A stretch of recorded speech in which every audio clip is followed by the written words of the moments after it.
Gary Jubelin. Pam Young. Jubelin, you're upside down. Relieve stress. Should give it a go. Would you like to have dinner with me, Pam? I can't imagine what we talk about. Well, we're homicide, detective sergeants. Probably got a lot in common. Yeah, and I can hear the office gossip from here. So is that a yes? You don't remember the first time you spoke to me, Young? No. Well, that's fallen flat. Can we edit this bit? I'm just glad to hear I did my job nicely. Well, clearly you made whoever it was for. Clearly you made an impression on me, but I must have made no impression on you. How'd you feel walking in on your first day? Excited, ready, but I had no idea what I was ready for. One startling thing to me was the amount of pornographic magazines in the bathroom because no one had ever thought that women would work in police stations, or every police station in the state only had male toilets. Yeah. The Granny murder case. There was 6 women killed on the North Yes. Shore, and it was frequent, and he had to be stopped or he would have kept killing people. Yes, it was a man called John Wayne Glover. He didn't show up the next day, and I called his home again, and his wife answered the phone and said literally at that moment he was in an ambulance being taken to hospital having suicided. I was the first police officer to speak with him, and he's my first killer. I did put my hat in the ring, and I was clearly the most qualified person to go Darwin. to Darwin. Oh, tell us that, because that was bullshit. I wasn't going to be allowed to apply for the job. At least he told me it was because I was a woman. To my face, they, meaning the Northern Territory, they won't want a woman. The I Catch Killers podcast was a fresh start for me, as I left policing behind and started a new life. Over the years, we've laughed together, cried, and shared some powerful moments. Welcome to I Catch Killers. Welcome to another episode of I Catch Killers. We've had some interesting guests on I Catch Killers who have taken us into all sorts of places, but never where today's guest is going to take us. To say that I'm a bit nervous is an understatement. Today's guest, retired Detective Chief Inspector Pamela Young, is a fascinating person. Now I can say that with confidence because not only did I work with her in Homicide for 20 years, she was also my partner, and we lived together for a long time. If you want to know what it's like living in a home with 2 highly strung out, hard-working homicide detectives, you're going to find out today. Pam's someone who I had total respect for as a detective. I learnt so much from her, and despite how hard I worked, I could never match her dedication. She gave so much of herself to investigating murders. Today we're going to talk about her career and leading some of the country's biggest investigations, including the family law court bombings, heading up the detectives training unit, and life as a woman in a very male-dominated world of major crime. That's what I hope to be talking about anyway. But I've never been able to influence or control Pam, so I'm sure she'll take the conversation where she chooses. Wherever that might be, I reckon we're going to have a bit of fun. But I am also worried she's going to reveal more about me than I'm comfortable with. Let's get this started. Pam Young, welcome to I Catch Killers. Thank you. Are you nervous? A little bit. I'm very nervous. I'm very nervous. Now, this has been a long time coming. I've tried to get you on the podcast for about, I reckon, 3 years at this stage, and the planets have aligned, and I've finally got you in the studio. You wore me down. Just keep chipping away, chipping away. Now, I want to clarify up front. With the introduction, people know that we lived together for a very long time, and I'll probably refer to you as Young, and I'm sure you're going to call me Jubelin when I say something stupid, or even as a term of affection. But that's just how we communicated, wasn't it, when we were together? Yes, and it was I'm the one who initiated it because I didn't think Gary suited you. I still don't. Gary is quite a homely name. Whereas you're like a combat unit, so like Mayo and Maverick. Oh, you should be called Jubelin. And when I start calling you Gary, you've completely changed. So. I always thought when you called me Gary, you were disappointed that I'd done something wrong. But anyway, it's going to be an interesting chat. I'm looking forward to it. I want to ask you first up, your policing career. How long were you in the police for? 33 years. Okay. What's the proudest thing about your policing career? What are you you look back at your career and what are you proud about? That I've faced the worst of humanity, but I still believe in humanity. I think that's a huge achievement.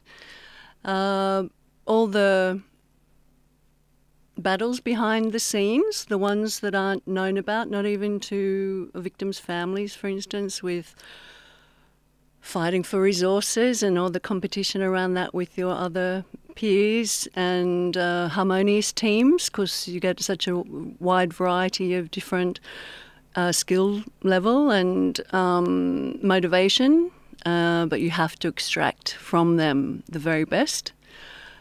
So I've managed to do those things quite a number of times, so that makes me very proud, and those relationships have lasted despite me putting pressure on, particularly my staff, so I'm proud of that. And probably the 21 life sentences and just nudging 1,000 years of imprisonment that's been handed out because of the efforts of me and my teams. Yeah, it's good. I'm glad you look back at it. Look back at the career, being proud of what you achieved, and it was that you talked there about the battles, behind the scene battles. Chasing killers is hard. Going to court's hard, but the internal politics and the dynamics of leading or being involved in major crime investigations, that was another battle in itself, wasn't it? Yes, it's because we're always terribly under-resourced. So you have to take charge of your job and make it the number one over your peers' jobs, who you also respect and want to do well, but you're fighting for your victims, and that's really all that matters at that time. And I think that's what you should. And every time I got into conflict, and as you know, I got into a fair bit, so did you, in different ways, but we got into conflict. I always thought, well, that's my job. I'm looking after my investigation. My investigation is the most important investigation. And I'm saying that from a selfish point of view, but that's the commitment that you give to the victims. In conversations we've had, many conversations that we've had over the last couple of years, I know something that you take great pride in, the fact that your old team members still reach out to you even since you've retired and keep you informed on what's going on, or invite you out for a drink, or keep you updated on court matters. That must mean a lot to you. It means so much, more than they know, I believe. They think they get something out of it, but they don't realise I get so much more out of that continued contact and that enduring respect and, dare I say, love that we have for each other, because you're dealing in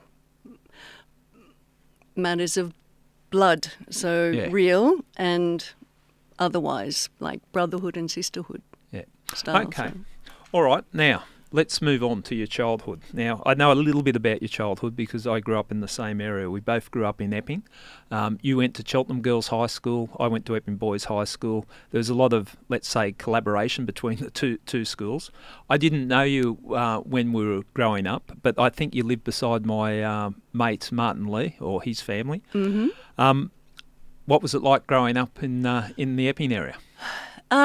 Very stable, very tree-lined, particularly my family home. We had a large block of land, and Mum, particularly Mum, but with Dad, made a beautiful big garden. So I just remember growing up in a meadow, though I did find it not exciting enough, and not what I wanted for myself then or now. No, well, we've both broken out of the suburbs, haven't we? Yeah. Like inner city is the way to go. But there was a couple of proud moments in your childhood, and because we know each other so well, there is no secrets. But one of your, it was doublehead. Two of your proudest moments were winning the best on the dance floor at a school dance, and I think you were dancing 2 years in a row, if I'm not mistaken. And your song year one was Dancing Queen. I believe that was my specialty. Yeah. And then Pretenders Brass in Pocket. It was the second year in a row. Why do we remember these things? Because you would tell so many people that I was the dancing queen of two school dancers in a row. I think it all came down. I wasn't a good dancer. I just had very big hair and I flicked it around a lot. Oh, right. I just think it's the only thing that could be seen from the stage where the judge was. So that's what I think happened. That was the move. Yeah. Now, another interesting fact about you, you weren't going to join the police force. You actually auditioned to NIDA at one stage. You wanted to do something in that acting field. I did, and was roundly rejected. I didn't have Big any... hair didn't count? No, big hair didn't count. I didn't have any background, family or friends, or no network of anyone who had done that or was in that industry, and I just thought I want to do it. Yeah. I'll be enthusiastic. They'll have me. So, but it was not on stage so much. So I might not have said no, but it was stage managing, and it was about bringing all the different elements together in a timed, reliable way, Yeah. which really came in handy. It clearly was a strength then. I wouldn't have known it at the time, but certainly comes in handy when you're arranging operations of policing, yeah, 80 plus personnel. Yeah, yeah. So, yeah, that was, I do see a link there. And also, goodness, with the theatrics in court, a little bit of How dare acting you say background that? helps. Yeah, So there is a lot of theatre in so the there's court, a little so. crossover. Okay. Yeah. And when you were actually a working detective in Homicide, you were also an amateur actor of some little plays that were being put on, which is a bit unusual for someone at one stage investigating homicides. Then, I've got to go. I'm on stage tonight. Yeah. Yeah. I think that's when I still had a lightness of being. So I was in the job and in Homicide, but I still had a lightness that got lost, got buried, got removed from me through work. So I like to. I'm glad you've sort of helping me reminisce of that time. Yeah. Because it was a happy time. I had some balance then. Yeah, and you reminded me I might get back into it. Well, this could be the audition, Pam. Just look into the camera when you're talking. Yeah. But yeah, I think that's a good thing to have an interest outside the cops, because we do. Well, you and I, and we'll talk about your commitment to your job in detail. But we do. Homicide is something that you can just get sucked down the hole, can't you? It's just. You can always be doing something, and you can forego everything else in your life, and little pleasures like you're saying, doing amateur acting. You can just, well, it's not that important. I better get back to this case. Yes, and I believe you need to do that to be at your best and to gain the depth and minutiae of experience that you need. I'm not convinced that you can be a part-time homicide squad detective. I support and understand why some people need to be that. I really do, but I don't think it delivers the results. Well, I'm glad you finished and then off with the that. flip side to that is the sacrifice that you make by doing well, it that way. I think if you put your hand up, and I've said this many a time, and I firmly believe it, I know you understand what I'm saying, that if you're in, you don't have to be in homicide. So if you can't give 100%, don't be in homicide, and don't strut around calling yourself a homicide detective if you're not prepared to put in the work. You go, are you going to support me?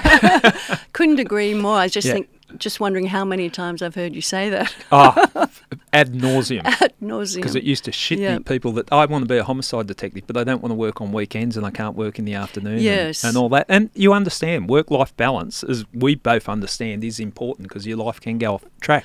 But there's a commitment when you're investigating homicide. Yes, I was the first and only inspector to recruit into the homicide squad a mother. My goodness, it was seen as such a radical thing because there's assumptions about time commitment and not being available and having to perhaps rush away if there's ill health in the family.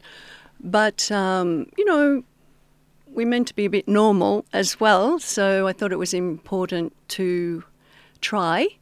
And when I had an enthusiastic mother, i.e. Detective Senior Constable mother, and she was really keen wanting to try it. She also had a long distance to travel to get to the office. I felt she was going to give 100% of whatever that was she could give. It really worked well. She did. And though at the end of the time, was 2 or so years later, she, her children were older and a little bit more demanding, so she had to leave, but it showed it's possible. If you set the benchmark or bringing mothers in, I had the same thing on my teams, and I thought they were great. And if they're committed to the job and they're committed to their family, sometimes one has to give, and they might, as you said there, the person after 2 or 3 years, but definitely give them a go. It's not a barrier to it. It shouldn't be. It certainly was. It was seen as radical, and I'm very conscious of the fact we talk about it. In these terms, like, oh yes, we brought in our mother. Isn't that good? And as though there's as though they're they're exception to the rule. No, in no other workplace. I suppose the reality of homicide is that you get that phone call and you could be away for the next couple of weeks. Literally, you're out the door in half an hour and you're away for a couple of weeks. So it's a hard juggle. Yeah, and the fact that it's not just about them; it's about the team needing them. Yes, their assigned partner needing them, and of course now we can expand that into men who take on the main parental caring role. But anyway, it was I just remember it was it was well worth doing, but seen as quite radical. Well, you always were radical. Why did you decide to join the police? So I really I have no family background with it at all. I wasn't focused on any particular career. I was a little bit a late developer through school, and not overly motivated. But I was good at a few things. I was always been a very physical person, much stronger and faster than most of the girls at my girls' school. I know it's a girls' school, but nonetheless, that gave me confidence physically. I was raised in a very decent family with a strong, tall, good, kind father and 2 kind brothers, and so joining a male-dominated job didn't scare me. I didn't give it a thought. So because I'd had that good background. And then my mother is always very much ahead of her time, a very strong woman. So I had that combined confidence, I guess. So that all came when I realised these things. That all came at a time in the early 1980s where they were trying to increase the 6% police women in the job to a radical 25%. What's this world coming to? And they still haven't reached the that percentage. Much closer, of course. So at that time they were doing the recruitment runs and there were all these fancy-looking pamphlets, and my very good girlfriend, who I've known since we were 10, Jeanette. Shout out to Jeanette. Hey, Jeanette. Shout out to Jeanette. Yes. Great lady. She had pamphlets. She ended up not pursuing it and taking up a career as a graphic designer, but I saw the pamphlets and I thought, that's exciting. That's outdoor. That's physical. Yep. That's interesting. I've always had this enormous curiosity. So I did not join thinking I would really like to help people. I'll be helping the community. I don't think I even thought of it in those terms at all. I did get hooked, and of course that became my driver. What it is. Absolutely. Yeah. That compassion that I found in myself was striking. But yes, the reason I joined was for excitement, indoor-outdoor job. Yeah. Okay, how'd you feel going down the academy? What was your first impressions in the academy? It was fine. Meaning, it was good. I'm trying to think of nothing peculiar happened. Why am I saying that? I think tell us if something peculiar happened in the police academy. So you joined before me. I think you were 1 or 2 classes before me. So yes. I know the vibe down there. It was certainly not as polished as it is now. There was a bit of the old school mentality. Yes, though I think they knew they were getting in. I would have been the first or second class where they aimed for this 25%. So I think they had gone through a transition themselves, the trainers, especially physical trainers, and the lecturers about language and various things. Because I didn't find it confronting. Yeah. I found it tough. I found it physically demanding in a good way. Yeah. I found the 10K runs a nightmare. I just still do. But where the 10K runs helped was this lovely thing happened because I was really bad at them and I was going to fail. And I found a group of, 3 or 4 young men from my class. They would just start jogging with me for the last few kilometres after they'd finished their 10K run. Help you along. Yeah, and so I that was my first taste of the camaraderie that you get in a sort of select industry in a way, and the sense of culture, the positive culture that comes out of that. So that was a good thing. Okay, then your first experience in the police station, Eastwood, was that your first station? Yeah, and Ryde. How'd you feel walking in on your first day? Yeah, in your uniform, bright, shiny new uniform, and the gun on your hip and everything else? Excited and ready, but I had no idea what I was ready for. But I was ready. I'd studied and I'd passed and I'd ironed my uniform and again just faith in which ultimately was a brotherhood. So, again, with that family experience I've had. So, and largely I found that's exactly what it was like. So, I guess one startling thing to me was the amount of pornographic magazines in the bathroom because no one had ever thought that women would work in police stations, or every police station in the state only had male toilets. Yeah.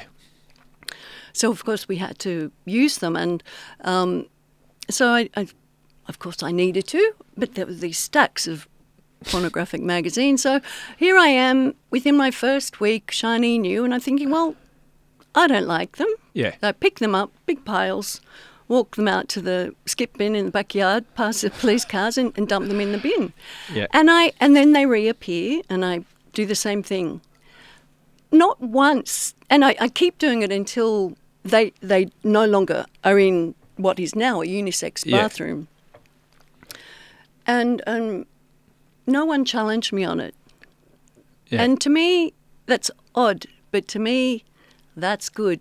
Things had changed. They saw it had changed. Yeah. So I'm just curious why I was so confident to do that. Not thinking. Well, I can tell you, that's in your nature. You always you do the hard stuff, and you're quite intimidating. And that's why I'd say people didn't challenge you on it, because there would be a lot of young policewomen, because you're only virtually a kid at the time. Yeah.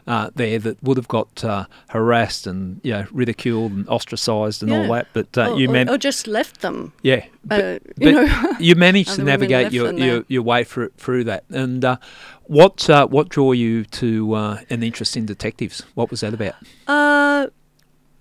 So just a little bit still answering your last question, but I'll end up with the detectives thing. I knew you'd take this. I just throw away my notes. Okay. The big thing that struck me, other than that bit of behaviour was domestic violence. And, Okay, well, and that's very topical. And the insidious nature of drug addiction. I had not had any experience of violence at all, or drugs at all.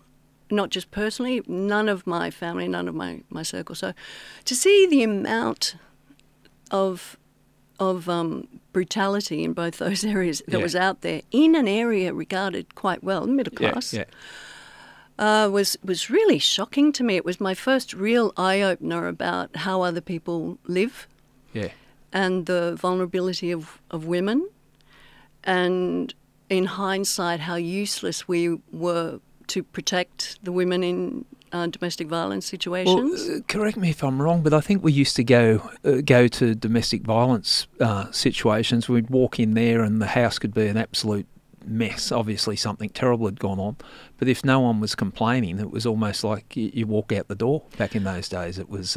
Yes, absolutely. And Even the poor and the poor woman is, thank God we've progressed past that. But the woman would be sitting there terrified. Do you want to make a complaint? No, it's all good. Nothing happened. That's the shame. Yeah. That intelligent police are meant to protect. That's doesn't matter what else goes on. We're meant to protect people. Couldn't see that asking a victim, usually a female, in front of the offender, would you like to come with us and make a statement about this man who's standing so close, i.e. to intimidate, but nonetheless anywhere in the same environment. Why didn't it surprise us that they all said, oh no, I'll be fine. It's just this time. Yeah. And not only that, then we actually walked away. So we had it wrong, didn't we? And we also had no capacity to take out a apprehended violence order on their behalf either. Yeah. They had to complain. They had to formally complain. And we would walk away. Well, there's nothing we can do. Yes. I know. It's and when you're busy, you think, oh well, we tried. Yeah, let's move on. We stopped it happening then, but then you go back to the same place time again. No, I do like the fact, and it is very current in what's happening with all the murders, domestic related murders. But we're realising that something has to be done, and we just got to change the way that we approach these things. So, confronting. It's a big topic, but anyone raising sons. Well, I'm has a big role. So it's not just a police problem. I agree with you, Young. We have to educate that right from the start. No, that's not on. And hopefully we start looking at that, because you hear like politicians, we're going to get tougher bail laws, this and that. But it's about education too. We've got to make sure that people don't think that's acceptable. Yes, a basic principle is we are all equal. Yeah. We are all equal. You are not better than me. Are you talking to me directly now? You got that look I'm in your eye. I'm practicing on you. Sorry. Practicing on you. Yeah, you're talking in a general sense. And and if you think you're better than me, it doesn't mean you can hit me when you feel like it. Yeah. I mean, it's not a very complicated.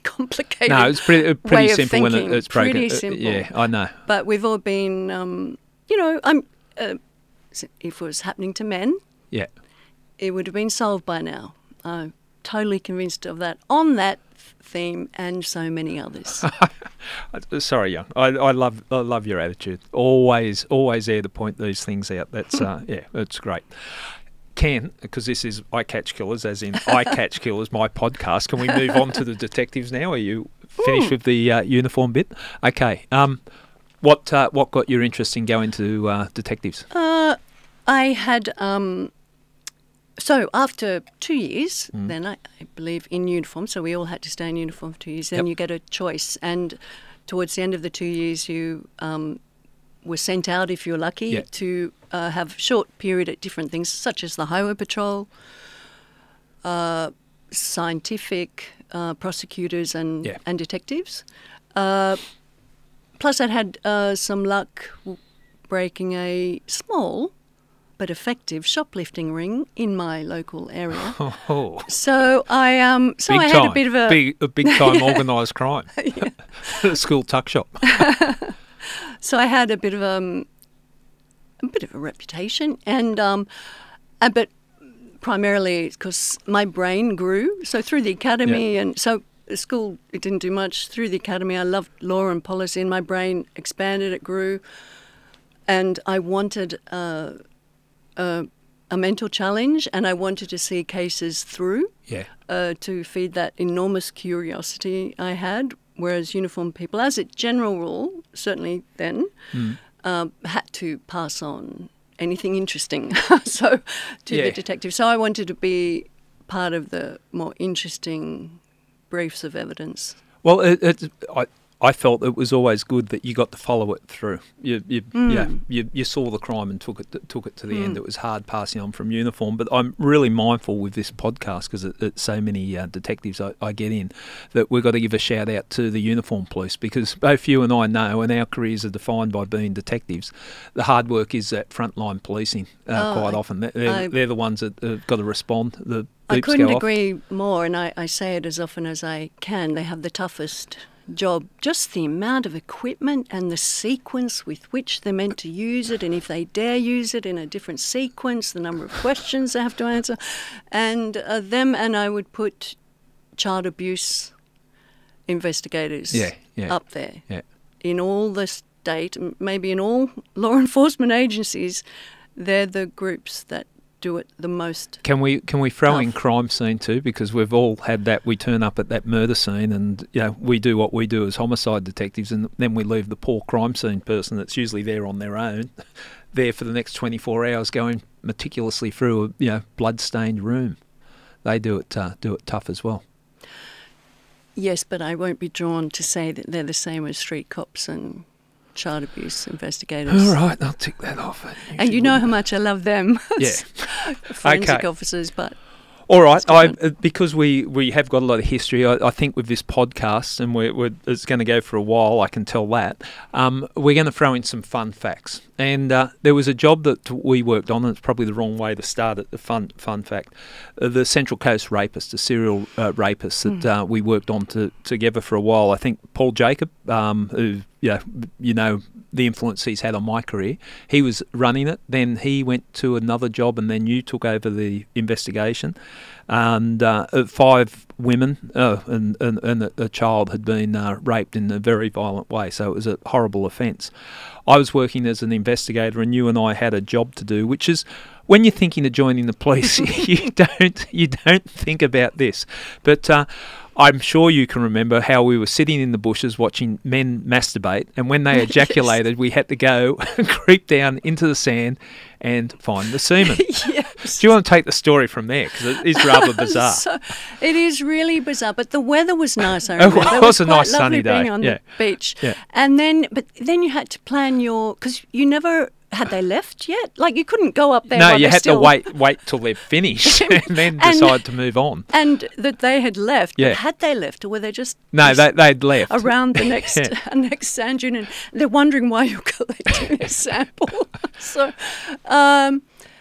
very, very, very bizarre. So, yes, and I don't think we were planning on doing it, so we ended up finding some sticks that had a slight paddle effect and some plastic bags. I think so. I don't know. I don't like to think about it too much, but I remember thinking this is what our world has come to. But it got worse. Yeah. Because we had no luck with all our semen samples, sandy semen samples. But I don't think you were in on the arrest with the masturbator who we got the sample of the semen from. So what it was, there was DNA with the left at the crime scenes from these serious sexual assaults.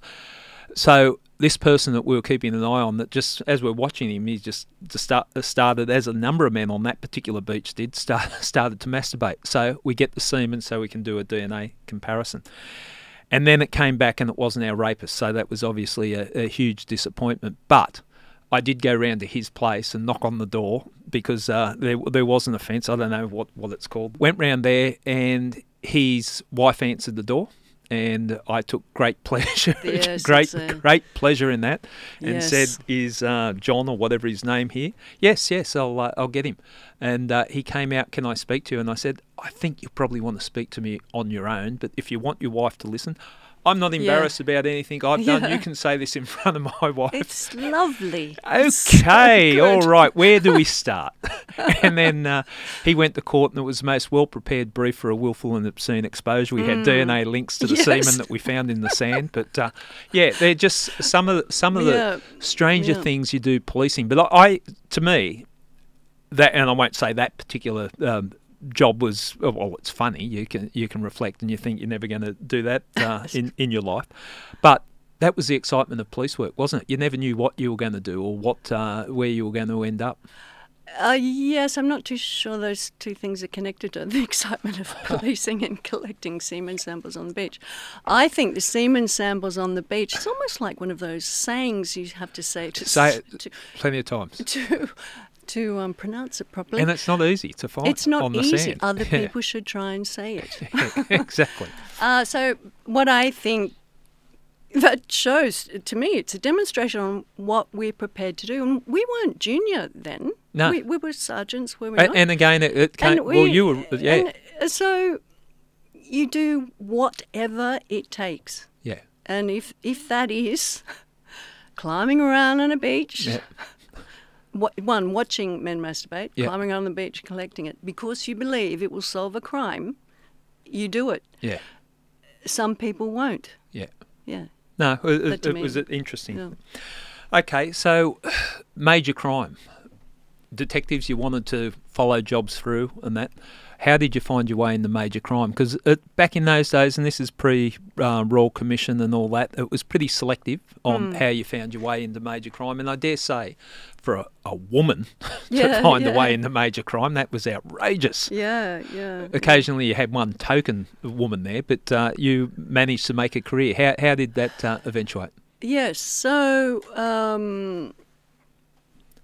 after a few years in general detectives over at Chatswood, I started to have a feeling to want to, which is where I got my designation when I was in general detectives, and then I felt, I was building confidence, I was good at things. Yep.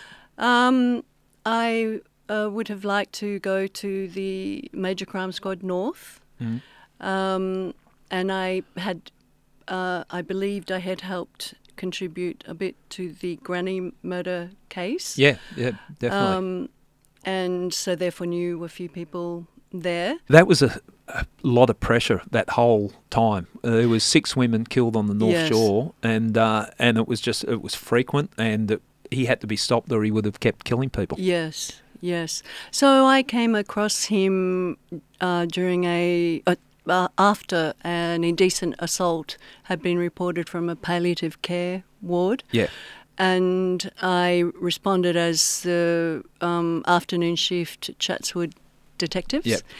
And a few witnesses, so staff at the hospital, described different people, but one of them was a pie salesman. So I chased up the pie company and who was working that area, and it was a man called John Wayne Glover. So I contacted him at home and asked for him. I was going to go there or him come in. I had no. He was in amongst a number of suspects. I had no reason to hone in and just on him, but he asked for the next day. I think his daughter had been at done her HSC that day, and that was factual. So it was for the next day. He didn't show up the next day, and I called his home again, and his wife answered the phone and said, literally at that moment, he was in an ambulance being taken to hospital having suicided. So that then led to information going to... Attempted suicide. Attempted suicide, yes, attempted suicide. That information ended up going to... What was the task force called? I forget the name of it. Anyway, to the North Region. Your squad task force. Yes, so then that developed into him being the suspect, And the thing that they asked me to do was, I was the first police officer to speak with him. Yeah. They determined to send in a woman, young woman. I wasn't even designated a detective then. They thought if they send me in to the hospital that he might cooperate and give them a photograph, which was needed to identify him for crimes. He was not on a record, and certainly a photo of him was not. So I went by myself. It's the first time I'd met a killer, sitting in a room with one. And I very much gave him the impression of being naive and not particularly suspicious, but look, it would help if I can have a Polaroid, which was what it was then. So I took that Polaroid, and that Polaroid then was used to identify him whilst he was still in hospital. So they couldn't do the identification of him in hospital. So they're able to get underway with that. But that photo, is the one of him in all the book covers, in all the newspaper. His eyes are slightly off centre. That's the photo that I took, and he's my first killer. Well, congratulations, and that was a big one to catch. He was bad. But something happened at the end of that job that just made me think I would not be welcome. Effectively, some politics stepped in with bosses. I had no idea what it was about. I mean, I'm a senior constable. I don't know about these things. Yeah. And the question is, did I ever learn? So I thought I wouldn't be welcome there, so I ended up applying to Major Crimes Squad Northwest at Parramatta. Yep. So it was really exciting being a squaddie. Yeah. There were only 2 women in about 100 staff outside of the child protection unit, which is where most of the women wanted to go, and certainly were put. Major crime, yep. So I had a chance, and I landed in the arson squad first with Oil Boiter, a rough, very rough, gnarly man on the inside and out. But, was he good to work with? He was good. Sometimes the opposite in the pairings, because it's so important who you get paired with, because it can shape you. You can either look forward to work or hate going to work, depending on who you're working with. I learnt a lot. Yeah. And he had a big, warm heart, which is what I find generally. Yeah. So that's where I started, and then I must have done something right, because of course the network comes in about who's good or who's not so good, or what you might be attuned to. And I was the first woman to get into the special breakers unit. Geez, that was the old hardheads. How did they let a woman in there? That's for any crime squad, of which there were 4. And I was invited. And what type of jobs were you doing? So it was in the days of where they were actually safe. So the only security for banks, for businesses, was a physical safe, very thick, with a code or a big, secure locking mechanism of those things that spin round with the numbers. Yes, those things. I'm trying to think. What are they called again? And there were gangs, organised gangs, that would use oxyacetylene equipment and other things, and explosive devices to break them open. So very organised, and of course banks and commercial businesses, there was a lot of money lost. So it was tough. Tough crooks, therefore the squad was tough. It's always seems to be this, got to equate. Match it's like the stick-ups, but the breakers, they were like in the pecking order in the prisons. They were looked at. There was the stick-up guys and the breakers, as in the crooks that were in jail. Yeah. They were always hard, tight crews, so they would have been interesting working on. And also, large warehouse robberies. Yeah.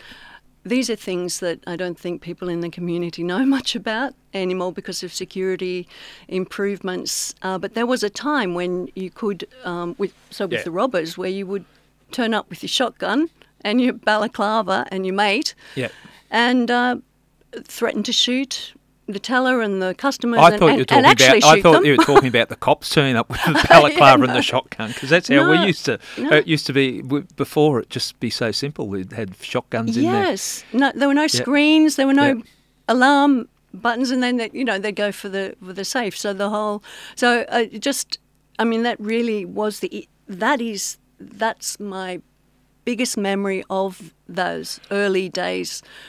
The drug industry, which is mainly heroin, flooding the world, causing the robberies on the banks and the safe breaking in the warehouse for smokes, and large, like $50,000 in the 80s was a lot of smokes. That was a big crime. That was a big ticket item about to 4 get the money. packs at today's price, I think. But then it was it was big. So that was to get into that squad, to be clearly assessed and offered a position there was a really significant thing for anyone, but for the first woman, that's a good thing. The way the squads were set up in those days, it was virtually you were invited there. It was they look around and okay, we can have you. So it says something that they trusted you in to do the work. And you're quite right. They were the tough guys going after the tough crooks. And tell us, because I know there would be stories of when you've had to. I'd say chastise. That's a soft way of if people stepped out of line. I'm talking your colleagues now, the way women were treated in those days in the police. Well, look, I might disappoint you and others who have asked me that, because, look, I just found there's something about me and how I perceive what is being said, like understand what's being said, that it's a negative or it's bigoted or it's racist or it's sexist, and my willingness to point that out to the person saying it in a way that was just fearless. I think it comes from my naivety. I didn't realise telling people off, and they might have been bosses. I did it in a intelligent way. I didn't realise that might not work for my career. I just thought it was an important principle. So once that was my reputation, I got less and less hassled. The first time a message went out about me was back at Eastwood Police Station, again in uniform, where a sergeant, I was on station duty, and it was just a sergeant and me, and he started to put his hands down the back of my culottes. If you don't know what culottes are, I don't remember. They're like long shorts, a long skirt joined in the middle like shorts. And I turned around and elbowed him, because I remember the Academy 101, the elbow is the hardest bone you've got. So I elbowed him and he flinched just momentarily. But that was seen, and that flinching became that I had decked him. And so that's why everyone was so scared of you. Everyone thought I've decked this sergeant, who was not liked, by the way. That was his type of reputation. And I, of course, didn't say, oh, no. Oh, no, I only elbowed him and he only flinched. I left it that I decked him. So that's the start of things. And then when I was transferred and then went to the squads, they all talk, being the men, they all talk. And I tend to think that's the only way I can explain why I had such a wonderful experience, generally speaking. I'll put it in boys' terms, that from that culture would be there. It would be passed around, don't fuck with Pam. No, that would be the reputation. No one says that to you at the time, so you're left wondering. But really, you can only be yourself, and that was me playing out. And so I do think, in hindsight, I've seen that as it worked for me. Yeah, and I know the way you got through your career in that, and it was a changing of the guard time when females were coming into the police in numbers and then making their way through major crime. I know you could navigate your way through there. You feel sorry for others that can't. And you see people that you don't want to speak up. If you speak up, you're going to be ostracised. I want my career, and that saddens me that people would have potentially, good people in good positions, lost out because they just couldn't deal with it the way you dealt with it. Yes, suffered emotionally, suffered mental stress. No doubt, a consequence can be a limited career, shorter career. It must be oppressive. Yeah. So, but it's not their fault. Yeah. It's the oppressor's fault. Oh, no. So, it's a shame. And not everyone had a family upbringing like me to have the confidence and I was going to save this, and there's 1,000 other things I can say, but we'll talk on it now while we're talking about women in policing and what you had to go through. And it's not all negative. For every knucklehead that you meet, as in a bloke, you meet some very respectful people and good human beings.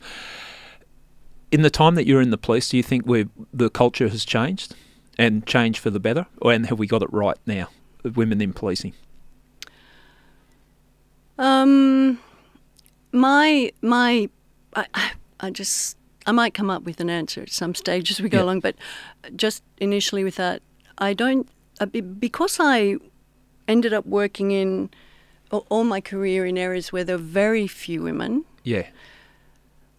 And women weren't necessarily in the areas I want. Sometimes it wasn't because they weren't allowed, though I'm guaranteed that's part of it, but they got married, they had children, that was their priority. Yeah. So they didn't have the longevity to then work up into the more specialist areas. Yeah, okay. Once you're in the specialist areas, then there's mostly men. So I sitting here, I don't think I have a proper view of what women in policing generally feel and experience. I did put my hat in the ring, and I was clearly the most qualified person. Are you going to talk to go Darwin? To Darwin? Oh, tell us that, because that was bullshit. To go to Darwin. So it was all about briefs of evidence and investigation, management, and crime scene preservation. I mean, that was hello. I wrote the manual. Hello. Yes, and it wasn't just doing it. Yeah, it was training in it, writing it. What I guess, so the positive in that, it was at least the superintendent who told me I wasn't going to be allowed to apply for the job. At least he told me it was because I was a woman to my face. I mean, he made a special meeting of it. We had a cup of tea. Tells me to my face, yes, you are the most qualified. But they, meaning the Northern Territory, they won't want a woman. Or they don't want a woman, or they won't cope with a woman. It all means the same. But I respect him for telling me to my face, because that couldn't have been easy. But nonetheless, I missed out. Yeah, and that, as did the Northern Territory. They missed out too. 100%. I know. I remember that very well, and how well you took it. How did you react? I was very. It offended all my principles. Mm-hmm. I was very disappointed. I think you said to me, just because I haven't got a penis, I can't do the job. The things you remember, Jubelin, that worries me. Is anything... No, it gets stuck in there. You must have suitcases at home of your memories. That's exactly what I said. Yeah. I went around, as I do. I am an open person, so I objected to what I was told. I appreciated being told to my face. That's rare. But I went around pronouncing that, if I had a penis, and where can I get one, and does anyone have a spare one, and I've got money, I can buy one, and then I can go to help the Northern Territory, but no one apparently had a spare. So. Okay. All right. Well, I do remember it. No wonder I remember it. Not. But, it was Northern Territory. They can't have a woman coming up here and telling us what to do, but I suppose they move ahead. One of the funny stories, and I've got a lot of funny stories about you, but one of the funny stories that I like, and we're talking on women in policing, I'm not going to name the squad. I'm not going to identify the person because what we're going to say is pretty funny, but pretty embarrassing as well. There was a senior police officer. Can't wait. Edge of my chair. There was no names, no factuals. We're at a particular squad. There was a function on, and which alcohol was served, and a senior police officer called you into his office and asked you to talk to this young female detective about her behaviour at this function because of her drinking and her behaviour. My recollection of it, your words were to him was, I'm not going to talk to her, but I'll talk to you about your behaviour because you were totally inappropriate. Do you want to expand on that without identifying? I know that's all the words it took. That's it. So, thank you for reminding me. I thought that was brilliant, and that person deserved it so badly that to be put in his place on that. I just thought it was so shameful. Shameful, he was sexist, everything. He was putting the blame on this young policewoman about his behaviour. Yes, and it had nothing to do with her. He wasn't looking out for her interests. It was about how the rumour mill had kicked in about how inappropriate he had been. Yeah. He was wanting to assert if I had got involved like he'd asked, it would have justified himself, his position for him. It was nothing to do with her. It was a self-protection thing for him. It was shameful, and you're quite right. He would have then passed around. I got Pam to speak to her about her behaviour. And cred in getting me, a woman, but me as well, to speak to her is his credibility. So he wanted to misuse two women at the same time for his own. I love it. His own silliness. That's why it's such a shame, and we're going to talk at length. It didn't stop him getting multiple promotions, though. Oh no! Well, it's not. It kind of enhances. It's not about the quality of the person. It's just Anyway, we won't get bitter. We might, but not at this stage. We've got to get bitter a little bit later on. Okay, we're going to drift into fun facts before we finish part one. I'm a bit worried about this because I don't even know if you'll remember it, but I remember the first time you didn't know me, you weren't looking at me when we were growing up in the area, and I knew you were one of the kids playing beside Martin's place. But I remember the first time I spoke to you, it was at Northwest Crime Squad. I'd just been on a job that I was running, and the suspect was shot and killed while I was talking to him. So it was fairly traumatic, and we'd been taken from that and we tried to revive him and everything else. We'd been taken straight from that location to Northwest Crime Squad. And Northwest, to say it was a fairly macho environment, it was, well, he got what he deserved, and walking around tough guys. You came up to me and said, "Are you okay?" And just for that moment, I could drop my guard down a little bit, and I really appreciated it. It meant a lot because I was walking around and I was deeply affected by it because there was a history up into me going after this bloke. And you said that, and I thought that was a little bit of kindness. Do you remember that? I should say yes, shouldn't I? You don't remember the first time you spoke to me, Young?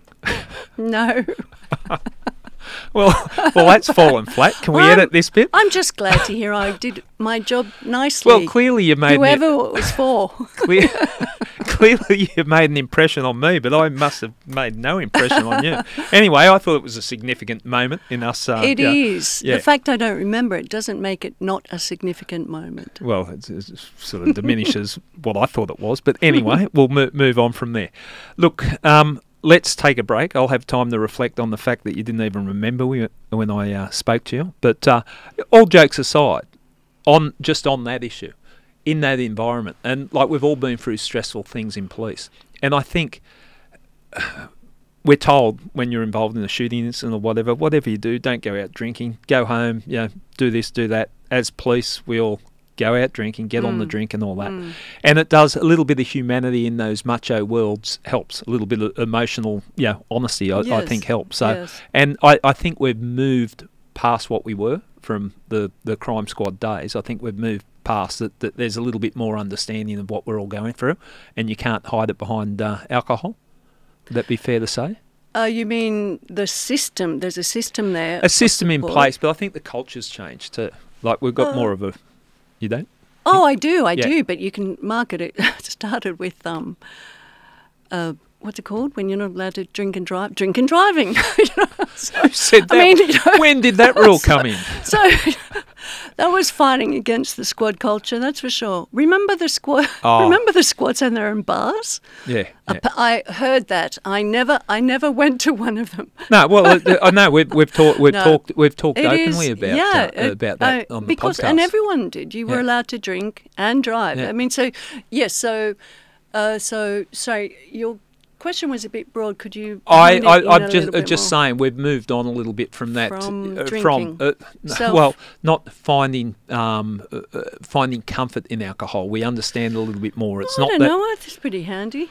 You've got to get off that wine. But you can just afford better quality alcohol now, I think. All right, I'm going to wrap up part one, and then I'm going to check my notes and make sure I keep you on song for part two. You have your rest, Grandad. When we come back for part two, we're going to talk about an investigation that you worked on with a good friend of I Catch Killers, Russell Oxford, and the one down in Wollongong, the murders down there.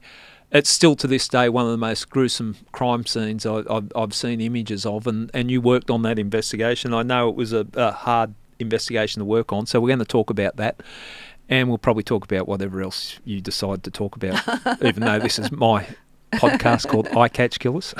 All right, we'll take a break. Thanks, Pam. Thank you.